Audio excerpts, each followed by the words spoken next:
Viewers break ਤੋਂ ਬਾਅਦ ਤੁਹਾਡਾ ਸਾਰਿਆਂ ਦਾ ਸਵਾਗਤ ਹੈ। ਗੱਲਬਾਤ ਨੂੰ ਅੱਗੇ ਤੋਰਦੇ ਹਾਂ। ਸੁਖਵਿੰਦਰ ਸਿੰਘ ਜੀ, ਹੁਣ ਅਸੀਂ ਗੱਲ ਕਰੀਏ ਭਾਰਤ ਸਪੈਸੀਫਿਕ ਗੱਲ ਕਰਨ ਜਾ ਰਹੇ ਹਾਂ ਇਸ ਟੌਪਿਕ ਦੇ ਵਿੱਚ। ਇਸ ਵਕਤ ਜਦੋਂ ਅਸੀਂ ਓਵਰਆਲ ਆਰਥਿਕਤਾ ਦੇ ਹਵਾਲੇ ਨਾਲ ਦੇਖਦੇ ਹਾਂ ਤੇ ਭਾਰਤ ਵੱਲੋਂ ਹਮੇਸ਼ਾ ਹੀ ਵੱਡੇ ਦਾਅਵੇ ਕੀਤੇ ਜਾਂਦੇ ਰਹੇ ਆ ਕਿ ਅਸੀਂ ਭਾਈ ਵੱਡੀ ਆਰਥਿਕਤਾ ਵਿਸ਼ਵ ਗੁਰੂ ਬਣ ਕੇ ਉੱਭਰ ਰਹੇ ਹਾਂ। ਉਸ ਹਵਾਲੇ ਨਾਲ ਅਸੀਂ ਦੇਖਦੇ ਹਾਂ ਅੱਜ ਹੁਣ ਮਤਲਬ 2024 ਦੇ ਵਿੱਚ ਅਸੀਂ ਗੱਲ ਕਰ ਰਹੇ ਹਾਂ ਅਤੇ ਇੱਕ ਡਾਟਾ ਜਿਹੜਾ ਆ ਉਹਦੇ ਆਧਾਰ ਦੇ ਉੱਤੇ ਰਿਪੋਰਟਸ ਸਾਹਮਣੇ ਆਈਆਂ ਨੇ ਅਤੇ ਜਿਹੜੀਆਂ GDPs ਨੇ ਸਟੇਟ ਵਾਈਜ਼ ਐਨਲਿਸਟ ਕੀਤੀਆਂ ਗਈਆਂ ਨੇ ਅਤੇ ਪਹਿਲੀਆਂ 10 ਸਟੇਟਾਂ ਪਹਿਲੇ 10 ਸੂਬੇ ਭਾਰਤ ਦੇ ਐਨਲਿਸਟ ਕੀਤੇ ਗਏ ਆ ਵੀ ਭਾਈ ਆਹ ਵੱਡੇ ਆਰਥਿਕ ਸੂਬੇ ਹੈਗੇ ਆ ਜਿਨ੍ਹਾਂ ਦਾ ਨੈਸ਼ਨਲ ਪੂਲ ਦੇ ਵਿੱਚ ਜ਼ਿਕਰ ਹੁੰਦਾ ਅਤੇ ਫਿਰ ਉਹ ਜਿਹੜਾ ਨੈਸ਼ਨਲ ਪੂਲ ਕੰਟਰੀਬਿਊਟ ਕਰਦਾ ਆ ਭਾਰਤ ਦੀ GDP ਨੂੰ ਵਧਾਉਣ ਦੇ ਲਈ। ਸੋ ਵੱਡਾ ਦਾਅਵਾ ਇੱਕ ਜਿਹੜਾ ਇਹਦੇ ਵਿੱਚ ਆ ਰਿਹਾ ਵੀ S&P ਜਿਹੜੀ ਗਲੋਬਲ ਮਾਰਕੀਟ ਹੈਗੀ ਆ ਉਹ ਇੰਡੀਕੇਟ ਕਰਦੀ ਹੈ ਵੀ ਇੰਡੀਆ ਦੀ ਜਿਸ ਹਿਸਾਬ ਨਾਲ GDP ਇਸ ਵਕਤ ਚੱਲ ਰਹੀ ਹੈ, ਜੇ ਇਸ ਹਿਸਾਬ ਨਾਲ ਚੱਲਦੀ ਰਹੂਗੀ ਅਤੇ 2030-31 ਤੱਕ ਯਾਨੀ ਕਿ ਹੁਣ ਤੋਂ 6 ਤੋਂ 7 ਸਾਲਾਂ ਤੱਕ ਜਿਹੜੀ ਭਾਰਤ ਦੀ GDP ਹੈਗੀ ਹੈ ਉਹ $7 ਟ੍ਰਿਲੀਅਨ ਦੀ ਹੋ ਜਾਊਗੀ, $7 ਟ੍ਰਿਲੀਅਨ ਤੋਂ ਵੀ ਵੱਧ ਜਾਊਗੀ। ਇਹ ਮਤਲਬ ਇੱਕ ਵੱਡਾ ਦਾਅਵਾ ਆ। ਹਾਲਾਂਕਿ ਕਾਂਗਰਸ ਵੱਲੋਂ ਜਿਹੜੀ ਆਪੋਜੀਸ਼ਨ ਧਿਰ ਹੈਗੀ ਹੈ ਜਾਂ ਜਿਹੜੇ ਇਕਨੋਮਿਕਸ ਦੇ ਮਾਹਰ ਹੈਗੇ ਆ ਉਹਨਾਂ ਵੱਲੋਂ ਹਮੇਸ਼ਾ ਜਿਹੜੇ ਆਪਣੇ ਸੀਤਾਰਮਨ ਹੈਗੇ ਆ ਜਿਹੜੇ ਫਾਈਨੈਂਸ ਮਿਨਿਸਟਰ ਨੇ ਭਾਰਤ ਦੇ, ਉਹਨਾਂ ਦੇ ਦਾਅਵਿਆਂ ਦੇ ਵਿੱਚ ਹਮੇਸ਼ਾ ਨੁਕਸ ਕੱਢੇ ਜਾਂਦੇ ਆ ਜਾਂ ਇਹ ਗੱਲਾਂ ਕੀਤੀਆਂ ਜਾਂਦੀਆਂ ਨੇ ਵੀ ਇਹਨਾਂ ਵੱਲੋਂ ਜਿਹੜੀ ਕੈਲਕੂਲੇਸ਼ਨ ਹੈ ਉਹ ਵੱਡੇ ਕਾਰਪੋਰੇਟ ਘਰਾਣਿਆਂ ਦੇ ਉੱਤੇ ਦੇ ਆਧਾਰ ਦੇ ਉੱਤੇ ਕੀਤੀ ਜਾ ਰਹੀ ਹੈ। ਪਰ ਰੈਦਰ ਜਦੋਂ ਤੁਸੀਂ ਉਹਨੂੰ ਇੱਕ ਡਿਫਰੈਂਟਲੀ ਕੈਲਕੂਲੇਟ ਕਰਦੇ ਹੋ ਜਾਂ ਜਿਹੜੀ ਪਰ ਕੈਪੀਟਾ ਇਨਕਮ ਦੇ ਹਿਸਾਬ ਨਾਲ ਦੇਖਦੇ ਹੋ ਲੋਕਾਂ ਦੇ ਹਵਾਲੇ ਨਾਲ, ਅਤੇ ਉਹ ਮਤਲਬ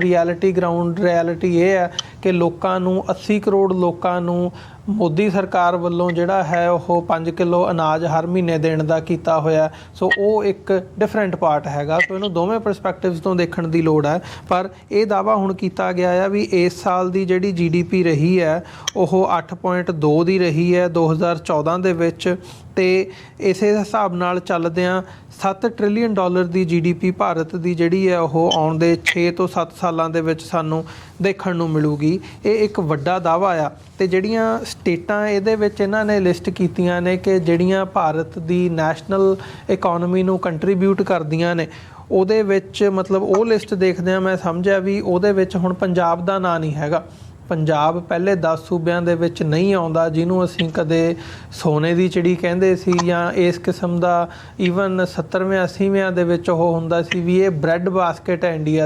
ਇੰਡੀਆ ਦਾ ਢਿੱਡ ਭਰਨ ਵਾਲੀ ਥਾਂ ਆ ਜਿੱਥੋਂ ਝੋਨਾ ਜਾਂ ਕਣਕ ਉੱਗਦੀ ਹੈ ਅਤੇ ਉਹਦੇ ਨਾਲ ਭਾਰਤ ਦੀਆਂ ਜਿਹੜੀਆਂ ਬਾਕੀ ਸਟੇਟਾਂ ਹੈਗੀਆਂ ਨੇ ਉਹਨਾਂ ਦਾ ਢਿੱਡ ਭਰਿਆ ਜਾਂਦਾ। ਪਰ ਅੱਜ ਹਾਲਾਤ ਇਹ ਬਣ ਗਏ ਨੇ ਵੀ GDP ਦੇ ਆਧਾਰ ਦੇ ਉੱਤੇ ਜਦੋਂ ਇਕੋਨਮੀ ਦੇਖੀ ਜਾਂਦੀ ਹੈ ਅਤੇ ਭਾਰਤ ਦੇ ਪਹਿਲੇ 10 ਸੂਬਿਆਂ ਦੇ ਵਿੱਚ ਵੀ ਪੰਜਾਬ ਦਾ ਨਾਂ ਨਹੀਂ ਹੈਗਾ। ਮਹਾਰਾਸ਼ਟਰ ਪਹਿਲੇ ਨੰਬਰ 'ਤੇ, ਤਾਮਿਲਨਾਡੂ, ਕਰਨਾਟਕ, ਗੁਜਰਾਤ,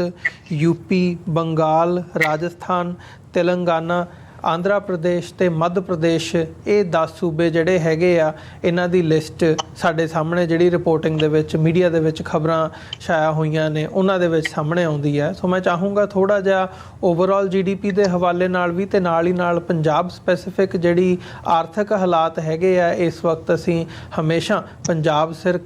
ਕਰਜ਼ਾ ਜਿਹੜਾ ਵੱਧਦੇ ਦੀ ਉਹ ਖਬਰ ਸੁਣਦੇ ਹਾਂ। ਉਹ ਮਨਪ੍ਰੀਤ ਬਾਦਲ ਤੋਂ ਲੈ ਕੇ ਅਸੀਂ ਪਿਛਲੇ 10, 15, 20 ਸਾਲਾਂ ਦੇ ਵਿੱਚ ਦੇਖੀਏ ਜਦੋਂ ਨਵੀਂ ਸਰਕਾਰ ਆਉਂਦੀ ਹੈ, ਕੈਪਟਨ ਅਮਰਿੰਦਰ ਸਿੰਘ ਦੀ ਆਈ, ਕਾਂਗਰਸ ਦੀ ਆਈ, ਫਿਰ ਹੁਣ ਭਗਵੰਤ ਮਾਨ ਦੀ ਹੈ, ਹਰ ਵਾਰੀ ਜਿਹੜੀ ਸਰਕਾਰ ਹੈ ਉਹ ਕਰਜ਼ਾ ਵੱਧ ਕੇ ਹੀ ਪੰਜਾਬ ਸਿਰ ਹੋਰ ਚੜ੍ਹਿਆ ਹੁੰਦਾ। ਉਹਦਾ ਕਿਸੇ ਪਾਸਿਓਂ ਕੋਈ ਘੱਟ ਹੋਣਾ ਕਰਜ਼ੇ ਦਾ ਜਾਂ ਕਿਸੇ ਪਾਸਿਓਂ ਕੋਈ ਫਾਇਦਾ ਹੁੰਦਾ ਨਹੀਂ ਨਜ਼ਰ ਆਉਂਦਾ। ਅਮਰਵੀਰ ਸਿੰਘ ਜੀ, ਤੁਸੀਂ ਜਿਵੇਂ ਗੱਲ ਕੀਤੀ ਹੈ ਕਿ ਜਿਹੜਾ ਆਈਡੀਆ ਆ ਭਾਰਤ ਦੀ 2030 ਤੱਕ 7 ਟ੍ਰਿਲੀਅਨ ਦੀ ਇਕੋਨਮੀ ਹੋਣ ਦਾ,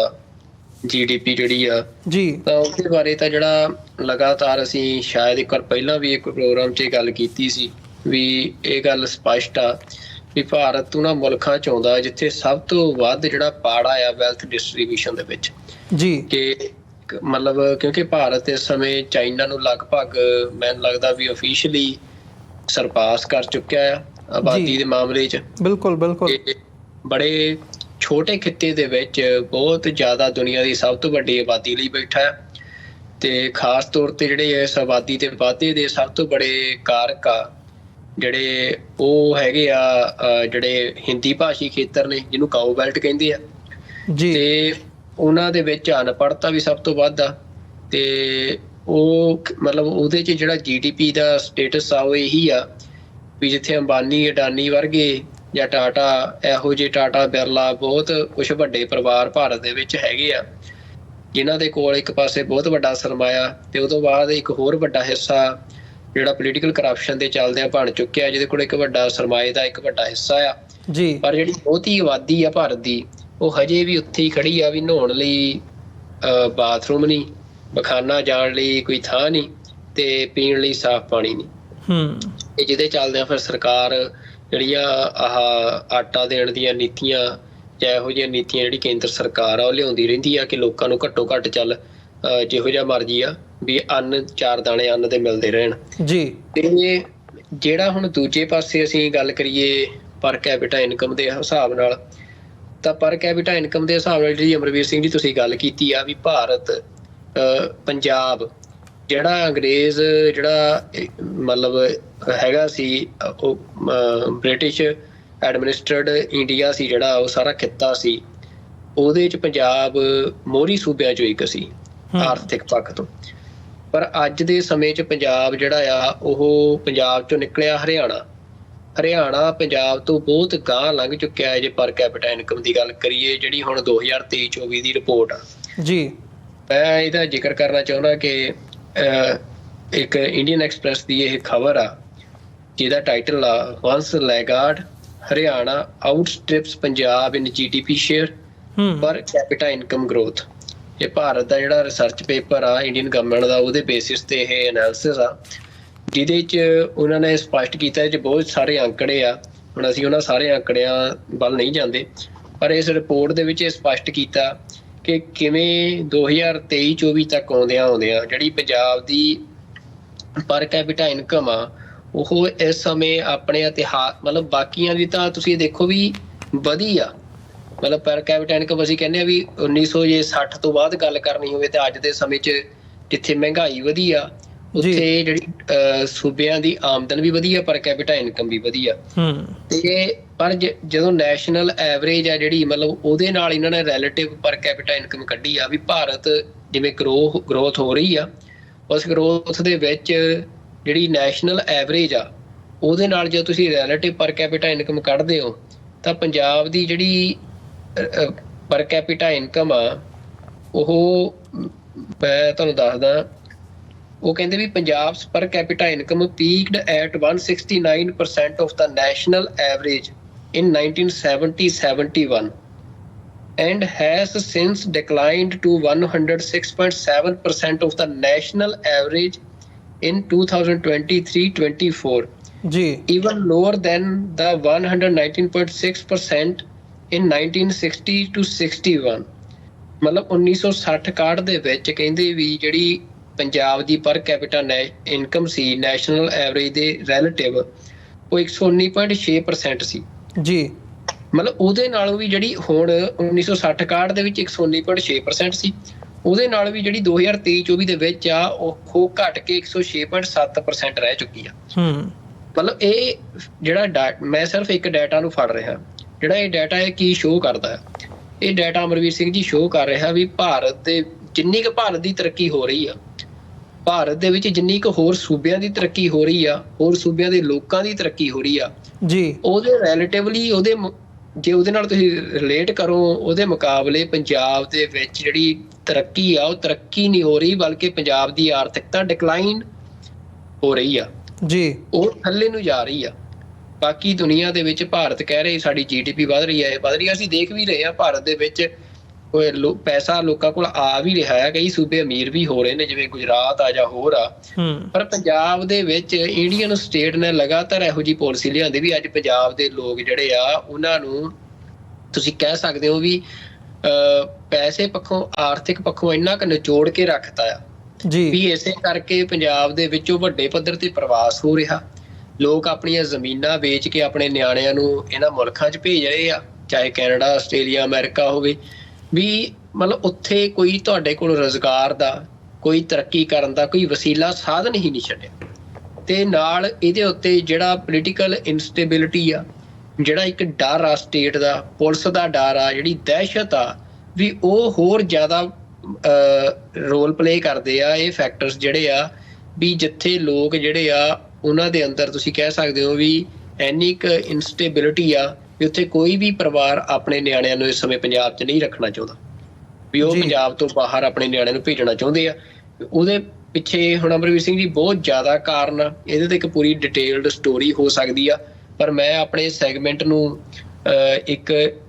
ਮਤਲਬ ਥਿੰਕਰ ਜਿਹੜੇ ਕੇਸਰ ਸਿੰਘ ਭੰਗੂ ਜਿਹੜੇ ਆ ਇਸ ਸਟੋਰੀ ਦੇ ਵਿੱਚ ਉਹਨਾਂ ਦੀ ਗੱਲ ਨੂੰ ਕੋਟ ਕੀਤਾ ਜੀ। ਤੇ ਕੇਸਰ ਸਿੰਘ ਭੰਗੂ ਜਿਹੜੇ ਆ ਉਹਨਾਂ ਦਾ ਕਹਿਣਾ ਆ ਕਿ ਪਰ capita income is an important indicator, we are paying the price for agriculture overstay. No government tried to diversify from agriculture. The occupational change should have been brought. There is no inviting industrial policy. All elected governments' priority was security. They will recruit youth in police but no teachers and doctors. ਵੀ ਸਿਰਫ ਤੇ ਸਿਰਫ police ਦੇ ਵਿੱਚ ਭਰਤੀ ਕੀਤੀ ਜਾਂਦੀ ਆ, ਔਰ ਕਿਸੇ ਮਹਿਕਮੇ 'ਚ ਕੋਈ ਭਰਤੀ ਨਹੀਂ, ਕੋਈ ਨੌਕਰੀਆਂ ਨਹੀਂ, ਕੋਈ ਰੁਜ਼ਗਾਰ ਨਹੀਂ। ਤਾਂ ਉਹੀ ਆ ਵੀ ਪੰਜਾਬ ਜਿਹੜਾ ਆ ਉਹਨੂੰ ਤੁਸੀਂ ਕਹਿ ਸਕਦੇ ਹੋ ਵੀ ਇੰਡੀਅਨ ਸਟੇਟ ਜਿਹੜੀ ਆ ਉਹ ਪੰਜਾਬ ਨੂੰ ਹਮੇਸ਼ਾ ਇੱਕ ਐਜ਼ ਅ ਕੋਲੋਨੀ ਟਰੀਟ ਕਰਦੀ ਆ, ਜਿਹਦੇ 'ਚ ਉਹਦਾ ਮਕਸਦ ਸਿਰਫ ਤੇ ਸਿਰਫ ਉਹਦੇ ਦੋ ਮਕਸਦ ਆ। ਇੱਕ ਪੰਜਾਬ ਦੇ ਵਿੱਚੋਂ ਜਿਹੜੇ ਰਿਸੋਰਸਿਸ ਆ, ਨੈਚੁਰਲ ਰਿਸੋਰਸਿਸ ਆ, ਚਾਹੇ ਉਹ ਪਾਣੀ ਆ, ਚਾਹੇ ਪੰਜਾਬ ਦੀ ਫੂਡ ਪ੍ਰੋਡਕਸ਼ਨ ਆ, ਉਹ ਸਾਰੀ ਨੂੰ ਭਾਰਤ ਦੇ ਬਾਕੀ ਖਿੱਤੇ 'ਚ ਯੂਜ਼ ਕਰਨ ਵਾਸਤੇ ਪੰਜਾਬ ਤੋਂ ਖੋਹਣਾ, ਪੰਜਾਬ ਤੋਂ ਲੈਣਾ। ਤੇ ਉਹਦੇ ਇਵਜ਼ ਦੇ ਵਿੱਚ ਜੇ ਪੰਜਾਬ ਦੇ ਵਿੱਚ ਉਹਨਾਂ ਨੇ ਪੈਸਾ ਕਿਤੇ ਲਾਇਆ ਤਾਂ ਸਿਰਫ ਇੱਕੋ ਇੱਕ ਮਹਿਕਮਾ ਅਮਰਵੀਰ ਸਿੰਘ ਜੀ, ਉਹ ਪੁਲਿਸ ਮਹਿਕਮਾ ਹੈ ਜੀ। ਤੇ ਇਹ ਹੁਣ ਕੇਸਰ ਸਿੰਘ ਭੰਗੂ ਵੀ ਇਹੀ ਸਪਸ਼ਟ ਕਰ ਰਹੇ ਆ। ਪੁਲਿਸ ਮਹਿਕਮਾ ਕਿਉਂ ਆ? ਕਿਉਂਕਿ ਉਹ ਐਜ਼ ਅ ਕੋਲੋਨੀ ਟਰੀਟ ਕਰ ਰਹੇ ਆ, ਤੇ ਉਹਨਾਂ ਨੇ ਪੰਜਾਬ ਦੇ ਲੋਕਾਂ ਨੂੰ ਕਿਉਂਕਿ ਉਹ ਸਲੇਵ ਸਮਝਦੇ ਆ, ਤੇ ਸਲੇਵਸ ਨੂੰ ਕਾਬੂ ਰੱਖਣ ਦੇ ਲਈ ਸਿਰਫ ਇੱਕੋ ਇੱਕ ਮਹਿਕਮਾ ਉਹਨਾਂ ਨੂੰ ਚਾਹੀਦਾ ਹੈ ਪੁਲਿਸ ਦਾ, ਤੇ ਉਹ ਸਿਰਫ ਪੁਲਿਸ ਦੇ ਉੱਤੇ ਹੀ ਪੈਸਾ ਲਾਉਂਦੇ। ਮਤਲਬ ਇਹ ਕ੍ਰਾਈਸਿਸ ਆ ਜਿਹੜਾ ਪੰਜਾਬ ਦਾ, ਜਿਹੜਾ ਇਕਨੋਮਿਕਲ ਕ੍ਰਾਈਸਿਸ ਹੈ ਪੰਜਾਬ ਦੇ ਲੋਕਾਂ ਨੂੰ, ਜਿਹੜੇ ਕਈ ਭਾਰਤੀ ਰਾਸ਼ਟਰਵਾਦੀ ਵੀ ਹੈਗੇ ਆ,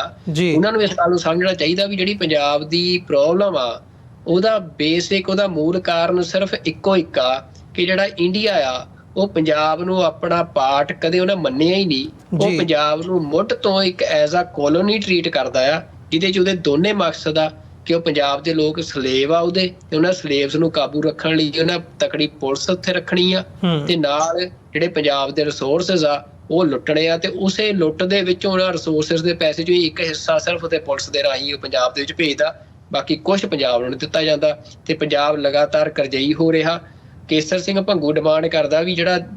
ਮਤਲਬ ਘੱਟੋ ਘੱਟ ਜੇ ਪੰਜਾਬ ਨੂੰ ਤੁਸੀਂ ਇੱਕ ਲੈਵਲ ਤੇ ਲੈ ਕੇ ਆਉਣਾ, ਨਹੀਂ ਤਾਂ ਕ੍ਰਾਈਸਿਸ ਲਗਾਤਾਰ ਵੱਧ ਰਿਹਾ, ਜੇ ਲੈ ਕੇ ਆਉਣਾ ਤਾਂ ਹਰੇਕ ਮਤਲਬ 10 ਸਾਲਾਂ ਤੱਕ ਜਿਹੜੀ ਕੇਂਦਰ ਦੀ ਸਰਕਾਰ ਆ ਉਹਨੂੰ ਪੰਜਾਬ ਨੂੰ 20,000 ਕਰੋੜ ਰੁਪਈਆ ਸਾਲਾਨਾ ਜਿਹੜਾ ਆ ਉਹ ਇੱਕ ਏਡ ਦੇਣੀ ਚਾਹੀਦੀ ਹੈ, ਇੱਕ ਪੈਕੇਜ 10 ਸਾਲਾਂ ਵਾਸਤੇ ਹਰ ਸਾਲ 20,000 ਕਰੋੜ ਜੇ ਦਵੇ ਤਾਂ ਪੰਜਾਬ ਜਿਹੜਾ ਆ ਉਹ ਇਕਨੋਮਿਕਲੀ ਸਟੇਬਲ ਹੋ ਸਕਦਾ ਆ। ਪਰ ਇਹ ਅਸੀਂ ਜਾਣਦੇ ਹਾਂ ਕਿ ਕਦੇ ਹੋਣਾ ਨਹੀਂ, ਤੇ ਅਲਟੀਮੇਟਲੀ ਇਹ ਗੱਲ ਅਸੀਂ ਮਤਲਬ ਸਪਸ਼ਟ ਕਰ ਦਈਏ ਵੀ ਕਈ ਵਾਰ ਲੋਕ ਕਹਿੰਦੇ ਆ ਕਿ ਪੰਜਾਬ ਤੋਂ ਜੀ ਮਾਈਗ੍ਰੇਸ਼ਨ ਹੋ ਗਈ, ਸਾਰੇ ਪੰਜਾਬ ਦੇ ਲੋਕ ਬਾਹਰ ਚਲੇ ਗਏ, ਪਰ ਅਮਰਵੀਰ ਸਿੰਘ ਜੀ ਇਹ ਵੀ ਇੱਕ ਸੱਚਾਈ ਆ ਵੀ ਜਿਵੇਂ ਦਾ ਪੰਜਾਬ ਨੂੰ ਇੰਡੀਅਨ ਐਡਮਿਨਿਸਟ੍ਰੇਸ਼ਨ, ਇੰਡੀਅਨ ਸਟੇਟ ਨੇ ਲਤਾੜਿਆ, ਪੰਜਾਬ ਨੂੰ ਬਰਬਾਦ ਕੀਤਾ ਸੀ, ਜੇ ਅੱਜ ਪੰਜਾਬ ਫੇਰ ਮਾੜਾ ਮੋਟਾ ਆਪਣੇ ਪੈਰਾਂ ਸਿਰ ਖੜਾ ਆ ਤਾਂ ਉਹ ਸਿਰਫ ਵਿਦੇਸ਼ਾਂ ਦੇ ਵਿੱਚ ਪੰਜਾਬੀਆਂ ਦੇ ਕਮਾਏ ਪੈਸਿਆਂ ਸਦਕਾ ਖੜਾ ਆ। ਪੰਜਾਬ ਦਾ ਉਹੀ ਪਰਿਵਾਰ ਮਾੜਾ ਮੋਟਾ ਜਿਹੜਾ ਆ ਉਹ ਖੁਸ਼ ਜਾਂ ਆਪਣਾ ਗੁਜ਼ਾਰਾ ਕਰਨ ਜੋਗਾ ਆ, ਜਿਨ੍ਹਾਂ ਦਾ ਕੋਈ ਪਰਿਵਾਰਕ ਜੀ ਕਿਸੇ ਬਾਹਰਲੇ ਮੁਲਕ 'ਚ ਕਿਤੇ ਮਿਹਨਤ ਕਰ ਰਿਹਾ ਆ, ਤੇ ਅਦਰਵਾਈਜ਼ ਪੰਜਾਬ ਦੀ ਜਿਹੜੀ ਇਕੋਨਮੀ ਆ ਉੱਥੇ ਨੌਜਵਾਨਾਂ ਲਈ ਕੋਈ ਰੁਜ਼ਗਾਰ ਨਹੀਂ, ਕੋਈ ਨਵਾਂ ਕੋਈ ਵਿਜ਼ਨ ਨਹੀਂ ਆ ਸਰਕਾਰਾਂ ਦੇ ਕੋਲ ਜੀ ਪੰਜਾਬ ਦੀ, ਕਿਉਂਕਿ ਜਿਹੜੀ ਸਟੇਟ ਗਵਰਨਮੈਂਟ ਆ ਉਹਦੇ ਕੋਲ ਕੋਈ ਪਾਵਰ ਨਹੀਂ ਆ, ਸਾਰੀਆਂ ਪਾਵਰ ਸੈਂਟਰ ਕੋਲ ਆ, ਤੇ ਸੈਂਟਰ ਦੀ ਕਦੇ ਵੀ ਅਪਰੋਚ ਪੰਜਾਬ ਦੇ ਵਿੱਚ ਇਕਨੋਮਿਕਲ ਸਟੇਬਿਲਿਟੀ ਦੀ ਨਹੀਂ ਰਹੀ। ਜੀ ਬਿਲਕੁਲ। ਸੋ ਇਹ ਹੁਣ ਅਗਲੇ ਸੈਗਮੈਂਟ ਦੇ ਵਿੱਚ ਵੀ ਅਸੀਂ ਕੱਲ੍ਹ ਨੂੰ ਕੋਸ਼ਿਸ਼ ਕਰਾਂਗੇ ਕਿ ਜਿਹੜੀਆਂ ਇਹਦੇ 'ਤੇ ਫੋਲੋ-ਅਪਸ ਹੈਗੇ ਆ ਜਾਂ ਅਦਰਵਾਈਜ਼ ਨਵੀਆਂ ਡਿਵੈਲਪਮੈਂਟਸ ਹੋਣੀਆਂ ਉਹਦੇ 'ਤੇ ਵਿਚਾਰਾਂ ਦੀ ਸਾਂਝ ਪਾਵਾਂਗੇ ਸਾਡੇ ਦਰਸ਼ਕਾਂ ਦੇ ਨਾਲ, ਜਿਹੜੇ ਇਸ ਵਕਤ ਸਾਡੇ ਦਰਸ਼ਕ ਸਾਡੇ ਨਾਲ ਜੁੜੇ ਹੋਏ ਆ। ਸਮਾਂ ਸਾਡਾ ਅੱਜ ਦੇ ਸ਼ੋਅ ਦਾ ਉਹ ਸਮਾਪਤੀ ਦੇ ਵੱਲ ਜਾ ਰਿਹਾ ਹੈ, ਤੇ ਮੈਂ ਜਾਂਦੇ ਬੇਨਤੀ ਜ਼ਰੂਰ ਕਰਦੇ ਹਾਂ ਤੁਹਾਡੇ ਗੋਚਰੀ ਕਿ ਇਸ ਪਲੇਟਫਾਰਮ ਦੇ ਨੂੰ ਚੱਲਦਾ ਰੱਖਣ ਦੇ ਲਈ, ਅੱਗੇ ਵਧਾਉਣ ਦੇ ਲਈ ਤੁਹਾਡੀ ਸਹਾਇਤਾ ਦੀ ਸਾਨੂੰ ਲੋੜ ਹੈ। TV84 ਨੂੰ ਡੋਨੇਟ ਕਰਨ ਦੇ ਲਈ ਤੁਸੀਂ ਸਾਡੀ ਵੈਬਸਾਈਟ ਦੇ ਉੱਤੇ ਜਾ ਕੇ ਡੋਨੇਟ ਕਰ ਸਕਦੇ ਹੋ www.tv84.tv ਤੇ ਨਾਲ ਹੀ ਨਾਲ ਤੁਸੀਂ ਆਪਣੇ ਸੁਝਾਅ ਜਾਂ ਸਵਾਲ ਸਾਨੂੰ ਭੇਜ ਸਕਦੇ ਹੋ ਸਾਡੇ ਸੋਸ਼ਲ ਮੀਡੀਆ ਦੇ ਰਾਹੀਂ, ਜਾਂ ਜਿਹੜਾ ਸਕਰੀਨ ਦੇ ਉੱਤੇ ਫ਼ੋਨ ਨੰਬਰ ਫਲੈਸ਼ ਹੋ ਰਿਹਾ ਉਹਦੇ ਰਾਹੀਂ ਤੁਸੀਂ ਸਾਡੇ ਤੱਕ ਡਾਇਰੈਕਟਲੀ ਪਹੁੰਚ ਕਰ ਸਕਦੇ ਹੋ, ਜਾਂ ਫਿਰ ਸਾਨੂੰ WhatsApp ਰਾਹੀਂ ਮੈਸੇਜ ਜਾਂ ਕਾਲ ਕਰ ਸਕਦੇ ਹੋ 5166191984। ਤੇ ਜੇ ਤੁਸੀਂ ਅਮਰੀਕਾ ਤੋਂ ਬਾਹਰ ਗੱਲ ਕਰ ਰਹੇ ਹੋ ਕਿਸੇ ਹੋਰ ਮੁਲਕ ਤੋਂ, +1 ਅੱਗੇ ਲਾ ਕੇ ਤੁਸੀਂ ਕੋਡ ਅਮਰੀਕਾ ਦਾ 5166191984 ਇਸ ਨੰਬਰ ਰਾਹੀਂ ਸਾਡੇ ਤੱਕ ਪਹੁੰਚ ਕਰ ਸਕਦੇ ਹੋ। ਸੋ ਇਹਨਾਂ ਹੀ ਸ਼ਬਦਾਂ ਦੇ ਨਾਲ ਅੱਜ ਦੇ ਸ਼ੋਅ ਦੇ ਵਿੱਚ ਇੱਥੇ ਹੀ ਜ਼ਿਆਦਾ ਚਾਹਾਂਗੇ। ਫਤਿਹ ਦੀ ਸਾਂਝ ਪਾਈਏ ਸੁਖਵਿੰਦਰ ਸਿੰਘ ਜੀ ਅੰਤ ਦੇ ਵਿੱਚ। ਵਾਹਿਗੁਰੂ ਜੀ ਕਾ ਖਾਲਸਾ, ਵਾਹਿਗੁਰੂ ਜੀ ਕੀ ਫਤਿਹ ਜੀ। ਵਾਹਿਗੁਰੂ ਜੀ ਕਾ ਖਾਲਸਾ, ਵਾਹਿਗੁਰੂ ਜੀ ਕੀ ਫਤਿਹ ਜੀ।